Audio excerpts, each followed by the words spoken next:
बंधु माने आजिर भिडियो आपणक जीवनर सेही मोड़ विषय अटे जोठारे सबकिछि परिवर्तन होई पारे, जोठारे पुराना दुख निराशा एवं बोझ धीरे धीरे क्षीण हो जाए।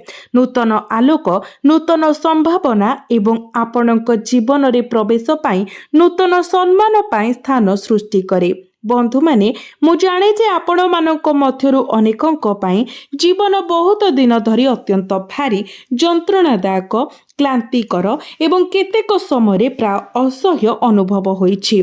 प्रत्येक दिन आपणक मनरे नूतन चिंता भाराक्रांत हुए, जेपरी एक अदृश्य झड़ निरंतर आपणक चारि पाखरे घूरी बुलुछि।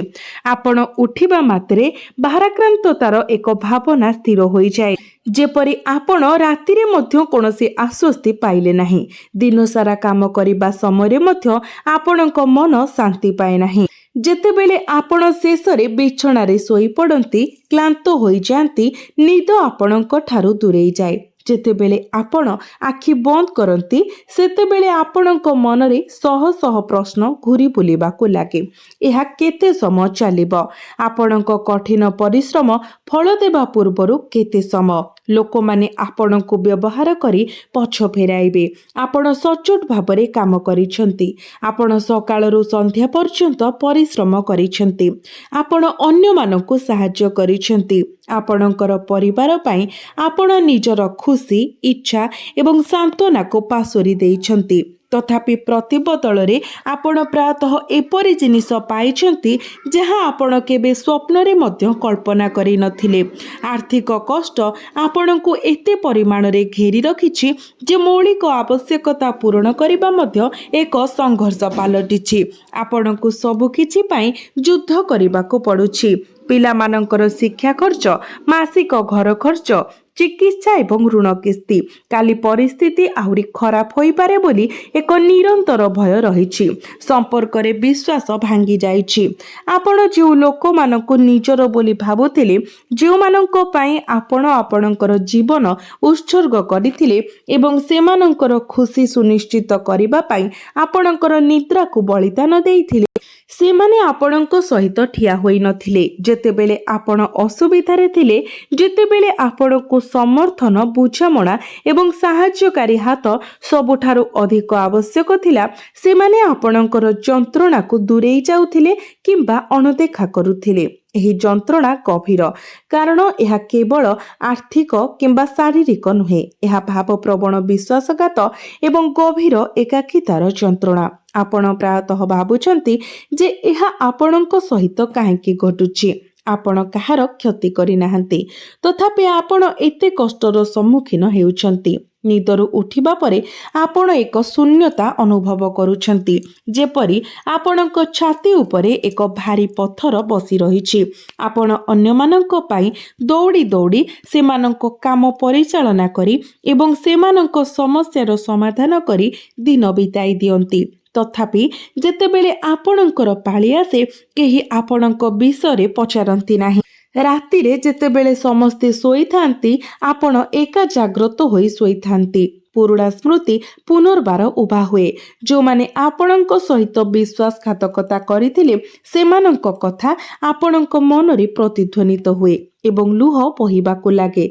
आपण केबे कहार मंद कामना करि नथिले, आपण सबुबेले अन्य मानक मंगल चाहुथिले, किंतु प्रतिबदल रे आपण ताश्चल्य, अवहेला एवं केतेक समय खोला अपमान पाइथिले। बंधु माने एही भिडियोटी स्वतंत्र एवं अनन्य, कारण आमे एक बड़ परिवर्तन विषय आलोचना करिबाकु जाउछु, जहा खूब शीघ्र आपणक जीवनर द्वार रे ठक ठक करि पारे। जदि आपण अनुभव करिसंती जे आपणकर जीवन केबे भी सुधुरिब नाही, जदि आपण बारंबार समान विपद रे पड़ी क्लांत होइछंती, जदि आपण चेष्टा करिसंती, प्रार्थना करिसंती एवं समाधान खोजी बारंबार निराशार सम्मुखीन होइछंती, तेबे एही भिडियोटी आपणक पई। ସବୁଠାରୁ ଗୁରୁତ୍ୱପୂର୍ଣ୍ଣ କଥା ହେଉଛି ଯଦି ଆପଣ ଏଠାରେ ଦିଆଯାଇଥିବା କଥାଗୁଡ଼ିକ ଭଲ ଭାବରେ ବୁଝିଛନ୍ତି, ସେଗୁଡ଼ିକ ଆପଣଙ୍କ ଜୀବନରେ କାର୍ଯ୍ୟକାରୀ କରୁଛନ୍ତି, ଆପଣଙ୍କର କାର୍ଯ୍ୟକୁ ସଠିକ୍ ଦିଗରେ ଚାଳିତ କରୁଛନ୍ତି, ଆପଣଙ୍କର ସୀମାକୁ ଚିହ୍ନନ୍ତୁ ଏବଂ ଆପଣଙ୍କ ବିଶ୍ୱାସକୁ ବଜାୟ ରଖନ୍ତୁ। ଏବଂ ଯଦି ସେତେବେଳେ ମଧ୍ୟ ଆପଣଙ୍କ ଜୀବନ ପରିବର୍ତ୍ତନ ନ ହୁଏ, ତେବେ ଫେରି ଆସନ୍ତୁ ଏବଂ କମେଣ୍ଟରେ କୁହନ୍ତୁ ଯେ ଆପଣଙ୍କ ଜୀବନ ପରିବର୍ତ୍ତନ ହୋଇନାହିଁ। କିନ୍ତୁ ବନ୍ଧୁମାନେ, ମୁଁ ଆପଣଙ୍କୁ ନିଶ୍ଚିତ କରୁଛି ଯେ ପରିବର୍ତ୍ତନ ନିହାତି ଆସିବ। ଏଗୁଡ଼ିକ କେବଳ ଶବ୍ଦ ନୁହେଁ, ବରଂ ଆପଣଙ୍କ ସପକ୍ଷରେ ପରିବର୍ତ୍ତନ ହେବାକୁ ଥିବା ନ୍ୟାୟର ପ୍ରତିଶ୍ରୁତି। ଶନିଦେବଙ୍କର କୃପା ଏକ ବିଶେଷ ଉପାୟରେ ଆପଣଙ୍କ ଜୀବନ ଉପରେ ବର୍ଷିବାକୁ ଯାଉଛି। ଶନିଦେବ ହେଉଛନ୍ତି ସେହି ଶକ୍ତି ଯାହା ପ୍ରତ୍ୟେକ ବ୍ୟକ୍ତିଙ୍କ କର୍ମର ହିସାବ ରଖେ। ସେ ବିଳମ୍ବରେ ଆସିପାରନ୍ତି, କିନ୍ତୁ ଯେତେବେଳେ ସେ ଆସିବେ, ସେ ଜଣଙ୍କ ଜୀବନର ଗତିକୁ ସମ୍ପୂର୍ଣ୍ଣ ପରିବର୍ତ୍ତନ କରିଦେବେ। ସେ ଆପଣଙ୍କ ନୀରବତା, ଆପଣଙ୍କ ଧୈର୍ଯ୍ୟ, ଆପଣଙ୍କର ଭଲ କାର୍ଯ୍ୟ, ଆପଣଙ୍କ କଠିନ ପରିଶ୍ରମ ଏବଂ ଆପଣଙ୍କ ସଚ୍ଚୋଟତାକୁ ଦେଖିଛନ୍ତି ଏବଂ ଏବେ ସେ ଆପଣଙ୍କ ଆଡ଼କୁ ତାଙ୍କର ଦୃଷ୍ଟି ଫେରାଇ ଦେଉଛନ୍ତି। ଯେଉଁମାନେ ଆପଣଙ୍କର କ୍ଷତି କରିଛନ୍ତି ଏବଂ ବାରମ୍ବାର ଆପଣଙ୍କ ଖୁସି ଛଡ଼ାଇ ନେଇଛନ୍ତି, ସେମାନଙ୍କ ପାଇଁ ସମୟ ଆସିଛି। ଶନିଦେବ ଅନ୍ୟାୟକୁ ସହ୍ୟ କରନ୍ତି ନାହିଁ। ଯେତେବେଳେ ବିଚାର ପାସ୍ ହୁଏ କିମ୍ବା ଏକ ନିର୍ଣ୍ଣାୟକ ମୋଡ଼ ଆସେ, ଏହା ଏତେ ଗଭୀର ଯେ ଆପଣଙ୍କ ଜୀବନର ଦିଗ ବଦଳିଯାଏ। ଆପଣଙ୍କ ଭାଗ୍ୟ ଏବେ ଧୀରେ ଧୀରେ ପ୍ରକାଶ ପାଇବା ଆରମ୍ଭ କରିବ। ବର୍ଷ ବର୍ଷ ଧରି ଅଟକି ରହିଥିବା କାର୍ଯ୍ୟଗୁଡ଼ିକ ସମାପ୍ତ ହେବା ଆରମ୍ଭ କରିବ। ପୂର୍ବରୁ ଯେଉଁ ରାସ୍ତାଗୁଡ଼ିକ ଅବରୋଧିତ ହୋଇଥିଲା, ସେଠାରେ ନୂତନ ପଥ ଉଭା ହେବ। ଆପଣଙ୍କ କଥାଗୁଡ଼ିକ ଏକ ନୂତନ ଶକ୍ତି ଅର୍ଜନ କରିବ, ଅନ୍ୟମାନଙ୍କ ଠାରୁ ଧ୍ୟାନ ଏବଂ ଗ୍ରହଣକୁ ଆକର୍ଷିତ କରିବ। ଆପଣଙ୍କ କଠିନ ପରିଶ୍ରମ ପାଇଁ ଆପଣ ପୂର୍ବ ଅପେକ୍ଷା ଅଧିକ ପୁରସ୍କାର ପାଇବେ। ଆପଣଙ୍କ କ୍ୟାରିୟର କିମ୍ବା ବ୍ୟବସାୟରେ ନୂତନ ସମ୍ଭାବନା ଖୋଲିବ। ଆପଣଙ୍କର ଚାକିରି କ୍ଷେତ୍ରରେ ପଦୋନ୍ନତି ହୋଇପାରେ କିମ୍ବା ଏକ ନୂତନ ସୁଯୋଗ ଆସିପାରେ ଯାହା ଆପଣଙ୍କ ଆୟକୁ ବୃଦ୍ଧି କରିବ। ବିଦେଶ କିମ୍ବା ନୂତନ ସ୍ଥାନ ସହ ଜଡ଼ିତ ଉଦ୍ୟମ ସମ୍ପର୍କରେ ମଧ୍ୟ ଶୁଭ ସଂକେତ ଦେଖାଯାଉଛି। ନୂତନ ଉତ୍ସରୁ ଆୟ ପ୍ରବାହ ଆରମ୍ଭ ହେବ। ଏକ ନୂତନ ପ୍ରକଳ୍ପ, ଏକ ସହଭାଗିତା କିମ୍ବା ଏକ ଅଭୂତପୂର୍ବ ସୁଯୋଗ ମାଧ୍ୟମରେ ଆପଣଙ୍କ ବୈବାହିକ ଜୀବନରେ ମଧ୍ୟ ସକାରାତ୍ମକ ପରିବର୍ତ୍ତନ ଦେଖାଯିବ। ବୁଝାମଣା ଏବଂ ଖୁସି ପୂର୍ବ ଟେନସନ୍ କିମ୍ବା ଭୁଲ ବୁଝାମଣାକୁ ବଦଳାଇବ। ଆପଣ ଆପଣଙ୍କ ସାଥୀଙ୍କ ଠାରୁ ସମର୍ଥନ ପାଇବେ ଏବଂ ଆପଣଙ୍କ ଖୁସି ଆଣିପାରୁଥିବା ଭଲ ଖବର ମଧ୍ୟ ଶୁଣିପାରିବେ। ଯେଉଁ ସମ୍ପର୍କଗୁଡ଼ିକ ବାଧାପ୍ରାପ୍ତ ହେଉଥିଲା, ତାହା ସୁଗମ ହେବାକୁ ଆରମ୍ଭ ହେବ। ଆପଣଙ୍କର ସାମାଜିକ ସ୍ଥିତି ଏବଂ ସମ୍ମାନ ବଢ଼ିବ। ଲୋକମାନେ ଆପଣଙ୍କ କଥାକୁ ଅଧିକ ଗୁରୁତ୍ୱ ଦେବେ। ଆପଣ କେବଳ ଆପଣଙ୍କ ପରିବାର ମଧ୍ୟରେ ନୁହେଁ, ବରଂ ବାହ୍ୟ ଜଗତରେ ମଧ୍ୟ ଏକ ନୂତନ ପରିଚୟ ସ୍ଥାପନ କରିବେ। ଏହା ଏକାଥରକେ ଘଟିବ ନାହିଁ, ବରଂ ଧୀରେ ଧୀରେ ଘଟିବ, ଯେପରି ସୂର୍ଯ୍ୟୋଦୟର ଧୀର ପ୍ରସାରଣ। ପ୍ରାରମ୍ଭରେ ଆପଣ ଛୋଟ ଛୋଟ ସଂକେତ ଦେଖିବେ। ଏକ ଦୀର୍ଘ ସମୟ ଧରି ଅଟକି ରହିଥିବା କାର୍ଯ୍ୟ ହଠାତ୍ ସମାପ୍ତ ହେବ, କିମ୍ବା ଏକ ପୁରୁଣା ଫୋନ୍ କଲ୍ ଏକ ଅତୀତର ସମସ୍ୟାର ସମାଧାନ କରିବାରେ ସାହାଯ୍ୟ କରିବ। ଅତୀତକୁ ଛାଡ଼ି ଦିଅନ୍ତୁ। ଏକ ନୂତନ ସାକ୍ଷାତ ଏକ ନୂତନ ପଥ ଖୋଲିବ ଏବଂ ଏକ ପୁରୁଣା ସମ୍ପର୍କ ପରିଷ୍କାର ହେବ। ଧୀରେ ଧୀରେ ଗୁରୁତ୍ୱପୂର୍ଣ୍ଣ ପରିବର୍ତ୍ତନ ଆସିବ, କିନ୍ତୁ ଏଥିପାଇଁ ଆପଣଙ୍କୁ ନିଶ୍ଚିତ କରିବାକୁ ପଡ଼ିବ ଯେ ଆପଣଙ୍କର କାର୍ଯ୍ୟ ଧାର୍ମିକ ରହିବ। ଏବେ ଶୀଘ୍ର କୌଣସି ବଡ଼ ନିଷ୍ପତ୍ତି ନିଅନ୍ତୁ ନାହିଁ। ପ୍ରତ୍ୟେକ ପଦକ୍ଷେପ ଚିନ୍ତାଶୀଳ ଏବଂ ବୁଦ୍ଧିମାନ ଭାବରେ ନିଆଯିବ। ଯେତେବେଳେ ଏକ ଗୁରୁତ୍ୱପୂର୍ଣ୍ଣ ମୁହୂର୍ତ୍ତ ଆସେ, ଛୋଟ ଛୋଟ ଭୁଲ ମଧ୍ୟ ଗୁରୁତ୍ୱପୂର୍ଣ୍ଣ କ୍ଷତିର କାରଣ ହୋଇପାରେ। ଆପଣ ପୂର୍ବରୁ ଅନେକ ଥର ଲୋକଙ୍କୁ କ୍ଷମା କରିସାରିଛନ୍ତି, କେବଳ ସେମାନଙ୍କ ପାଖକୁ ଫେରି ପୁଣି ସେହି ଯନ୍ତ୍ରଣା ସହ୍ୟ କରିବାକୁ। ସେହି ଭୁଲକୁ ପୁନରାବୃତ୍ତି କରନ୍ତୁ ନାହିଁ। ଆସନ୍ତୁ ଏବେ ସେହି କାରଣଗୁଡ଼ିକୁ ଗଭୀର ଭାବରେ ଅନୁସନ୍ଧାନ କରିବା, ଯାହା ଆପଣଙ୍କ ଜୀବନକୁ ଏତେ କଷ୍ଟକର, ଭାରୀ ଏବଂ କ୍ଳାନ୍ତିକର କରୁଥିଲା।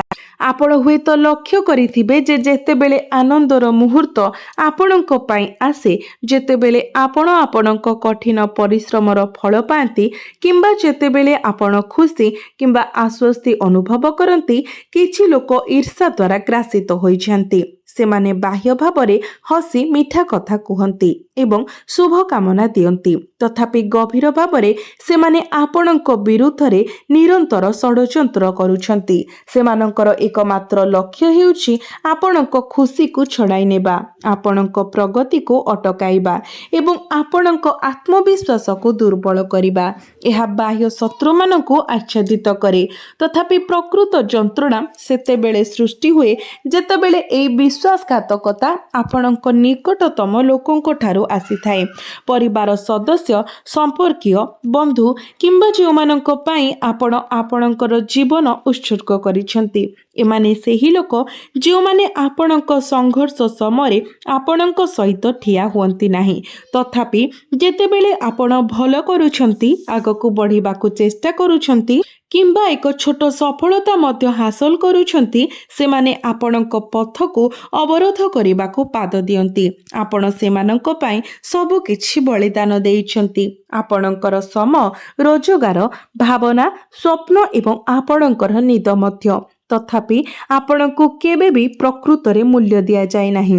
ଆପଣଙ୍କ ଭାବନାକୁ ଅଣଦେଖା କରାଯାଇଥିଲା ଏବଂ ଆପଣଙ୍କ କଠିନ ପରିଶ୍ରମକୁ ହାଲୁକା ଭାବରେ ଗ୍ରହଣ କରାଯାଇଥିଲା। ଥରେ ସେମାନଙ୍କର ଆବଶ୍ୟକତା ପୂରଣ ହୋଇଗଲା କିମ୍ବା ସେମାନଙ୍କର ଉଦ୍ଦେଶ୍ୟ ପୂରଣ ହୋଇଗଲା, ସେମାନେ ଧୀରେ ଧୀରେ ଦୂରେଇ ଗଲେ, ଆପଣଙ୍କୁ ଏକା ଛାଡ଼ିଦେଲେ, ଆପଣଙ୍କ ନିଜ ଚିନ୍ତାଧାରା ମଧ୍ୟରେ ଫସିଗଲେ। ରାତିରେ ଜାଗ୍ରତ ହୋଇ ଶୋଇପଡ଼ିଲେ, ଭାବିଲେ ଯେ ପ୍ରକୃତରେ କେଉଁଠାରେ ଭୁଲ ହୋଇଛି। ଏହି ଯନ୍ତ୍ରଣା ଗଭୀର ଭାବରେ ଚାଲିଯାଏ କାରଣ ଏହା ବିଶ୍ୱାସର ବିଶ୍ୱାସଘାତକତା ଏବଂ ଆପଣଙ୍କ ପରି ଲୋକମାନେ ପ୍ରତିକୂଳତାର ସମ୍ମୁଖୀନ ହେବାର ଶକ୍ତି ରଖନ୍ତି ଏବଂ ସର୍ବଦା ଅନ୍ୟମାନଙ୍କୁ ପ୍ରଥମ ସ୍ଥାନ ଦିଅନ୍ତି। ତ ଆପଣ ହିଁ ପ୍ରାୟତଃ ଏହି ଫାଶରେ ପ୍ରଥମେ ଫସିଯାଆନ୍ତି। ଆପଣଙ୍କର ଭଲପଣିଆ, ଆପଣଙ୍କର ବଡ଼ ହୃଦ ଏବଂ କ୍ଷମା କରିବାର ଅଭ୍ୟାସ, ଏହି ସବୁ ଗୁଣଗୁଡ଼ିକ ପ୍ରାୟତଃ ଆପଣଙ୍କ ପତନକୁ ନେଇଯାଏ। ଲୋକମାନେ ଆପଣଙ୍କର ସୁବିଧା ନିଅନ୍ତି, ସେମାନେ ଆପଣଙ୍କୁ ବ୍ୟବହାର କରନ୍ତି ଏବଂ ସେମାନଙ୍କର ଆବଶ୍ୟକତା ପୂରଣ ହେବା ପରେ ଆପଣଙ୍କୁ ଦୂରେଇ ଦିଅନ୍ତି। କିନ୍ତୁ ବନ୍ଧୁମାନେ, ସେହି ସମୟ ଏବେ ଶେଷ ହେଉଛି। ଏକ ନୂତନ ଯୁଗ ଆରମ୍ଭ ହେଉଛି ଯେଉଁଠାରେ ଆପଣ ନିଜର ମୂଲ୍ୟକୁ ଚିହ୍ନି ଅନ୍ୟମାନଙ୍କୁ ମଧ୍ୟ ବୁଝାଇବାକୁ ପଡ଼ିବ। ଆଉ ଅତ୍ୟଧିକ ନିଷ୍କପଟ ହେବାର ଆବଶ୍ୟକତା ନାହିଁ କିମ୍ବା କେବଳ ପୁରୁଣା ଭୁଲଗୁଡ଼ିକୁ ପୁନରାବୃତ୍ତି କରିବା ପାଇଁ ବାରମ୍ବାର କ୍ଷମା କରିବାର ଆବଶ୍ୟକତା ନାହିଁ। ଆପଣଙ୍କର ଏକ ବିଶାଳ ହୃଦୟ ଅଛି ଏବଂ ଏହା ଏକ ଆଶ୍ଚର୍ଯ୍ୟଜନକ କଥା, କିନ୍ତୁ ବର୍ତ୍ତମାନ ଆପଣଙ୍କୁ ବିଚକ୍ଷଣତା ମଧ୍ୟ ବ୍ୟବହାର କରିବାକୁ ପଡ଼ିବ। ଯେଉଁମାନେ ଆପଣଙ୍କୁ ବାରମ୍ବାର ଆଘାତ ଦିଅନ୍ତି, ଆପଣଙ୍କୁ ଅସମ୍ମାନ କରନ୍ତି କିମ୍ବା କେବଳ ନିଜ ଲାଭ ପାଇଁ ଆପଣଙ୍କ ପାଖକୁ ଯାଆନ୍ତି, ସେମାନଙ୍କ ବିରୁଦ୍ଧରେ ଆପଣଙ୍କୁ ଦୃଢ଼ ପଦକ୍ଷେପ ନେବାକୁ ପଡ଼ିବ। କ୍ରୋଧର କୌଣସି ଆବଶ୍ୟକତା ନାହିଁ, କିନ୍ତୁ ଆପଣଙ୍କୁ ସୀମା ସ୍ଥିର କରିବାକୁ ପଡ଼ିବ, କାରଣ ଯଦି ଆପଣ ସେହି ପୁରୁଣା ପଥରେ ଚାଲିବେ, ତେବେ ପ୍ରକୃତ ପରିବର୍ତ୍ତନ ଅପୂର୍ଣ୍ଣ ରହିବ। ବର୍ତ୍ତମାନ ଆତ୍ମସୁରକ୍ଷା, ପ୍ରଗତି ଏବଂ ନ୍ୟାୟର ସମୟ। ଭଗବାନ ଶନିଙ୍କ କୃପା ଏକ ବିଶେଷ ଉପାୟରେ ଆପଣଙ୍କ ଜୀବନ ଉପରେ ବର୍ଷିବାକୁ ଯାଉଛି। ଭଗବାନ ଶନି ହେଉଛନ୍ତି ସେହି ଶକ୍ତି ଯିଏ ପ୍ରତ୍ୟେକ ବ୍ୟକ୍ତିଙ୍କ କର୍ମର ହିସାବ ରଖନ୍ତି। ସେ ଆପଣଙ୍କର ନୀରବତା, ଆପଣଙ୍କର ଧୈର୍ଯ୍ୟ, ଆପଣଙ୍କର ଭଲ କାର୍ଯ୍ୟ, ଆପଣଙ୍କର କଠିନ ପରିଶ୍ରମ ଏବଂ ଆପଣଙ୍କର ସଚ୍ଚୋଟତା ଦେଖିଛନ୍ତି ଏବଂ ବର୍ତ୍ତମାନ ତାଙ୍କର ଦୃଷ୍ଟି ଆପଣଙ୍କ ଉପରେ ଅଛି। ଯେଉଁମାନେ ଆପଣଙ୍କୁ କ୍ଷତି ପହଞ୍ଚାଇଛନ୍ତି ଏବଂ ବାରମ୍ବାର ଆପଣଙ୍କର ଖୁସି ଛଡ଼ାଇ ନେଇଛନ୍ତି, ସେମାନଙ୍କ ପାଇଁ ସେମାନଙ୍କର କାର୍ଯ୍ୟର ଜବାବ ଦେବାର ସମୟ ଆସିଛି। ଭଗବାନ ଶନି ଅନ୍ୟାୟକୁ ସହ୍ୟ କରନ୍ତି ନାହିଁ, ସେ ନ୍ୟାୟ ପ୍ରଦାନ କରନ୍ତି ଏବଂ ଯେତେବେଳେ ସେ ନ୍ୟାୟ ପ୍ରଦାନ କରନ୍ତି, ଏହା ଏତେ ଗଭୀର ଯେ ଏହା ଜଣଙ୍କ ଜୀବନର ଗତିକୁ ପରିବର୍ତ୍ତନ କରିଦିଏ। ଆପଣଙ୍କର ଭାଗ୍ୟ ଏବେ ପ୍ରକାଶ ପାଇବା ଆରମ୍ଭ କରିବ। ବର୍ଷ ବର୍ଷ ଧରି ଅଟକି ରହିଥିବା କାର୍ଯ୍ୟଗୁଡ଼ିକ ସମାପ୍ତ ହେବା ଆରମ୍ଭ ହେବ। ଯେଉଁଠାରେ ରାସ୍ତାଗୁଡ଼ିକ ପୂର୍ବରୁ ବନ୍ଦ ମନେ ହେଉଥିଲା, ସେଠାରେ ନୂତନ ପଥ ଉଭା ହେବ। ଆପଣଙ୍କର କଥାଗୁଡ଼ିକ ଏକ ନୂତନ ଶକ୍ତି ବହନ କରିବା ଆରମ୍ଭ କରିବ, ଯାହା ଧ୍ୟାନ ଏବଂ ଗ୍ରହଣକୁ ଆଦେଶ ଦିଏ। ଆପଣଙ୍କର କଠିନ ପରିଶ୍ରମ ପାଇଁ ଆପଣ ପୂର୍ବ ଅପେକ୍ଷା ଅଧିକ ପୁରସ୍କାର ପାଇବେ ଏବଂ ଆପଣଙ୍କର କ୍ୟାରିୟର କିମ୍ବା ବ୍ୟବସାୟରେ ନୂତନ ସୁଯୋଗ ଖୋଲିବ। ଏକ ପଦୋନ୍ନତି ହୋଇପାରେ କିମ୍ବା ଏକ ନୂତନ ସୁଯୋଗ ଆସିପାରେ ଯାହା ଆପଣଙ୍କର ଆୟକୁ ବୃଦ୍ଧି କରେ। ବିଦେଶୀ ଦେଶ କିମ୍ବା ନୂତନ ସ୍ଥାନ ସହ ଜଡ଼ିତ କାମ ସମ୍ପର୍କରେ ମଧ୍ୟ ଶୁଭ ସଂକେତ ଦେଖାଯାଉଛି। ନୂତନ ଉଦ୍ୟୋଗ, ସହଭାଗିତା କିମ୍ବା ଏକ ଅଦ୍ଭୁତପୂର୍ବ ସୁଯୋଗ ମାଧ୍ୟମରେ ଆୟ ଆରମ୍ଭ ହେବ। ଆପଣଙ୍କର ବୈବାହିକ ଜୀବନରେ ମଧ୍ୟ ସକାରାତ୍ମକ ପରିବର୍ତ୍ତନ ଦେଖାଯିବ। ପୂର୍ବରୁ ଉତ୍ତେଜନା କିମ୍ବା ଭୁଲ ବୁଝାମଣା ଦ୍ୱାରା ଚିହ୍ନିତ କ୍ଷେତ୍ରଗୁଡ଼ିକରେ ଏବେ ସମନ୍ୱୟ ଏବଂ ଖୁସି ବୃଦ୍ଧି ପାଇବ। ଆପଣ ଆପଣଙ୍କର ସାଥୀଙ୍କ ଠାରୁ ସମର୍ଥନ ପାଇବେ ଏବଂ ଆପଣ ଭଲ ଖବର ଶୁଣିପାରିବେ ଯାହା ଆପଣଙ୍କୁ ଆନନ୍ଦ ଦେବ।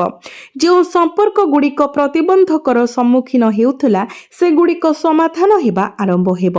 ଆପଣଙ୍କର ସାମାଜିକ ପ୍ରତିଷ୍ଠା ଏବଂ ସମ୍ମାନ ବୃଦ୍ଧି ପାଇବ। ଲୋକମାନେ ଆପଣଙ୍କ କଥାକୁ ଅଧିକ ଗୁରୁତ୍ୱ ଦେବେ। ଆପଣ କେବଳ ଆପଣଙ୍କ ପରିବାର ମଧ୍ୟରେ ନୁହେଁ ବରଂ ବାହ୍ୟ ଜଗତରେ ମଧ୍ୟ ଏକ ନୂତନ ପରିଚୟ ସୃଷ୍ଟି କରିବେ। ଏହା ଏକାଥରକେ ଘଟିବ ନାହିଁ ବରଂ ଏହା ଧୀରେ ଧୀରେ ପ୍ରକାଶିତ ହେବ ଯେପରି ସୂର୍ଯ୍ୟୋଦୟର ଧୀର ପ୍ରସାର। ଆପଣ ପ୍ରଥମେ ଛୋଟ ଛୋଟ ସଂକେତ ଦେଖିବେ। ଏକ ଦୀର୍ଘ ସମୟ ଧରି ଅଟକି ରହିଥିବା କାର୍ଯ୍ୟ ହଠାତ୍ ସମାପ୍ତ ହୋଇପାରେ କିମ୍ବା ଏକ ପୁରୁଣା ଫୋନ୍ କଲ୍ ଏକ ଅତୀତର ସମସ୍ୟାର ସମାଧାନ କରିପାରେ। ଏକ ନୂତନ ବୈଠକ ଏକ ନୂତନ ପଥ ଖୋଲିପାରେ କିମ୍ବା ଏକ ପୁରୁଣା ସମ୍ପର୍କ ପରିଷ୍କାର ହୋଇପାରେ। ଧୀରେ ଧୀରେ ବଡ଼ ପରିବର୍ତ୍ତନ ଆସିବ। ତଥାପି ଏହା ଘଟିବା ପାଇଁ ଆପଣଙ୍କୁ ନିଶ୍ଚିତ କରିବାକୁ ପଡ଼ିବ ଯେ ଆପଣଙ୍କର କାର୍ଯ୍ୟ ଧାର୍ମିକ ରହିବ। ତରବରରେ ବଡ଼ ନିଷ୍ପତ୍ତି ନେବାରୁ ଦୂରେଇ ରୁହନ୍ତୁ ବରଂ ପ୍ରତ୍ୟେକ ପଦକ୍ଷେପ ଚିନ୍ତା କରି ନିଅନ୍ତୁ ଏବଂ ଆପଣଙ୍କର ସର୍ବୋତ୍ତମ ବିଚାର ବ୍ୟବହାର କରନ୍ତୁ। ଯେତେବେଳେ ଏକ ଗୁରୁତ୍ୱପୂର୍ଣ୍ଣ ପର୍ଯ୍ୟାୟ ଆସେ ଛୋଟ ଛୋଟ ଭୁଲ ମଧ୍ୟ ଯଥେଷ୍ଟ କ୍ଷତିର କାରଣ ହୋଇପାରେ। ଅତୀତରେ ଆପଣ ଲୋକମାନଙ୍କୁ କ୍ଷମା କରିଥିବେ କେବଳ ସେମାନଙ୍କ ପାଖକୁ ଫେରିବା ପାଇଁ ଏବଂ ପୁଣି ସମାନ ଯନ୍ତ୍ରଣା ଭୋଗିବା ପାଇଁ। ଏବେ ସେହି ଭୁଲକୁ ପୁନରାବୃତ୍ତି କରନ୍ତୁ ନାହିଁ। ବନ୍ଧୁମାନେ, ଏହି ସକାରାତ୍ମକ ପରିବର୍ତ୍ତନକୁ ଆହୁରି ମଜବୁତ କରିବା ପାଇଁ ଆପଣ କିଛି ନିର୍ଦ୍ଦିଷ୍ଟ ପ୍ରତିକାର ମଧ୍ୟ ଗ୍ରହଣ କରିପାରିବେ। ଆପଣ ଶନିବାର ଦିନ କଳା ରାଶି, କଳା କପଡ଼ା, କମ୍ବଳ, ଲୁହାପାତ୍ର ଏବଂ ବିରି ଡାଲି ଭଳି ଜିନିଷ ଗରିବ ଲୋକଙ୍କୁ ଦାନ କରିବାକୁ ଚେଷ୍ଟା କରନ୍ତୁ। କଳା ରାଶି ଭଗବାନ ଶନିଙ୍କର ସବୁଠାରୁ ପ୍ରିୟ ବୋଲି ମାନାଯାଇଥାଏ। ଏହା ଆପଣଙ୍କର କର୍ମର ହିସାବକୁ ପବିତ୍ର କରିଥାଏ। ଦୁଃଖୀ ଲୋକଙ୍କୁ କଳା ରଙ୍ଗର ବସ୍ତ୍ର ଏବଂ କମ୍ବଳ ଦାନ କରିବା ଦ୍ୱାରା କେବଳ ଭଗବାନ ଶନି ପ୍ରସନ୍ନ ହୁଅନ୍ତି ନାହିଁ ବରଂ ଆପଣଙ୍କର ଦୁଃଖ ଏବଂ କଷ୍ଟ ମଧ୍ୟ ଦୂର ହୁଏ। ଲୁହାପାତ୍ର ଶନିଙ୍କ ଧାତୁ ସହିତ ଜଡ଼ିତ ଏବଂ ତାଙ୍କର କୁପ୍ରଭାବକୁ ଶାନ୍ତ କରିବାରେ ସାହାଯ୍ୟରେ। ବିରି ଡାଲି ମଧ୍ୟ ଶନିଙ୍କ ସହିତ ଜଡ଼ିତ। ଏହାକୁ ଦାନ କରିବା ଦ୍ୱାରା ଆର୍ଥିକ ବାଧା ଦୂର ହୁଏ। ଏହି ଉପାୟ ଭଗବାନ ଶନିଙ୍କୁ ପ୍ରସନ୍ନ କରେ ଏବଂ ତାଙ୍କର ପ୍ରତିକୂଳ ପ୍ରଭାବକୁ କମ୍ କରିବାରେ ସାହାଯ୍ୟ କରେ।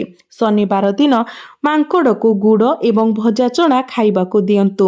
ମାଙ୍କଡ଼ ହେଉଛନ୍ତି ଭଗବାନ ହନୁମାନଙ୍କ ସହିତ ଜଡ଼ିତ ଯିଏ ଭଗବାନ ଶନିଙ୍କ ପ୍ରଭାବକୁ ସନ୍ତୁଳିତ କରନ୍ତି। ମାଙ୍କଡ଼ମାନଙ୍କୁ ଗୁଡ଼ ଏବଂ ଚଣା ଖାଇବାକୁ ଦେବା ଦ୍ୱାରା ଭଗବାନ ହନୁମାନଙ୍କର କୃପା ଆପଣଙ୍କ ଜୀବନରେ ଆମନ୍ତ୍ରିତ ହୁଏ ଯାହା ଶନିଙ୍କର କଠୋର ପ୍ରଭାବକୁ ନରମ କରେ। ମଙ୍ଗଳବାର ଏବଂ ଶନିବାର ଦିନ ଭଗବାନ ହନୁମାନଙ୍କ ସମ୍ମୁଖରେ ଏକ ଚମେଲି ତେଲର ଦୀପ ଜାଳନ୍ତୁ ଏବଂ ସୁନ୍ଦରକାଣ୍ଡ ପାଠ କରନ୍ତୁ।